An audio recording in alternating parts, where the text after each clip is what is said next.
Hey guys, welcome back to college classes. आज हम करेंगे फीचर्स ऑफ पार्टनरशिप। सबसे पहले हमारे पास आता है टू और मोर पर्सन्स। तो यहाँ पर क्या है कि जो पार्टनरशिप है उसमें दो या दो से ज़्यादा पर्सन्स का होना ज़रूरी है, क्योंकि एक पर्सन खुद के साथ ही तो पार्टनरशिप नहीं कर सकता, तो दो पर्सन तो मिनिमम होना ज़रूरी है। और मैक्सिमम पार्टनरशिप एक्ट के अकॉर्डिंगली डिफाइन नहीं किया गया, बट जो कंपनीज एक्ट 2013 है उसने जो मैक्सिमम लिमिट पार्टनर्स की कही है एक पार्टनरशिप फॉर्म में डिफाइन करी है वो 50 तक है। उसके बाद आता है हमारे पास एग्रीमेंट। अब पार्टनरशिप जो है वो फॉर्म होती है एक एग्रीमेंट के थ्रू, यानी कि एग्जिस्टेंस में कैसे आती है, एग्रीमेंट के थ्रू ये एग्जिस्टेंस में आती है। अब जो एग्रीमेंट है वो ओरल भी हो सकता है, रिटन भी हो सकता है। उस एग्रीमेंट में सारे के सारे राइट्स और ड्यूटीज क्या होती हैं, मैंशनड होती हैं पार्टनर्स की। Next, existence of business and profit motive. जो पार्टनरशिप है वो फॉर्म करी जा सकती है एक ऑलरेडी एग्जिस्टिंग बिजनेस के लिए, और उस बिजनेस में इंटेंशन क्या होना चाहिए पार्टनर्स का, प्रॉफिट अर्न करने का। एंड जो बिजनेस है वो लीगल होना चाहिए। ठीक है।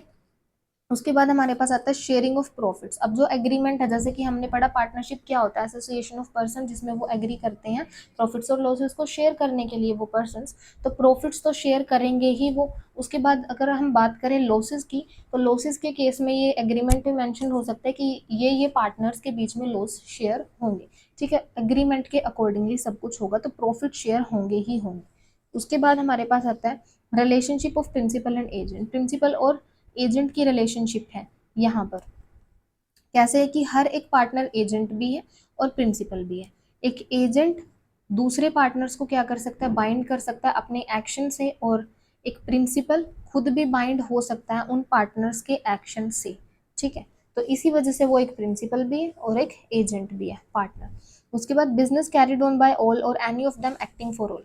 जो बिजनेस है वो सारे के सारे भी कैरी ऑन कर सकते हैं, या फिर सभी के भी हाथ पे कोई एक पर्सन भी कैरी कर सकता है। बट जो भी पर्सन, मान लो एक पर्सन कर रहा है, सारे के सारे कर रहे हैं, तो जो भी एक्शंस वो करेंगे, जो भी एक्ट वो करेंगे, उसके लिए जो भी है सारे के सारे ही रिस्पॉन्सिबल होंगे पार्टनर, सारे के सारे ही बाउंड होंगे उन एक्ट से। उसके बाद नो सेपरेट एग्जिस्टेंस। कोई भी सेपरेट, यानी कि जो पार्टनरशिप फर्म और पार्टनर्स हैं वो सेपरेट आइडेंटिटीज नहीं है, उनको क्या माना जाएगा, सेपरेट एग्जिस्टेंस नहीं माना जाएगा, उनको एक ही एंटिटी मान के चला जाएगा। यानी कि अगर फर्म के नाम से किसी एग्रीमेंट में एंटर किया गया है, इट मीन्स कि जो पार्टनर्स हैं वो भी सेपरेटली और जॉइंटली लाइबल होंगे उसके लिए, यानी कि पार्टनर्स ने भी उसमें एंटर किया है ऐसा माना जाएगा। तो कोई भी सेपरेट आइडेंटिटी कंसीडर नहीं किया जाता, तो कोई भी सेपरेट एग्जिस्टेंस नहीं है। तो ये हमारे हैं 7 फीचर्स किसके, पार्टनरशिप के। अगर इनमें से कोई एक फीचर भी एग्जिस्ट नहीं करता या फिर एब्सेंस है किसी भी एक फीचर की, तो इट मीन्स वो पार्टनरशिप नहीं है। Thank you. If you like my videos please like share and subscribe.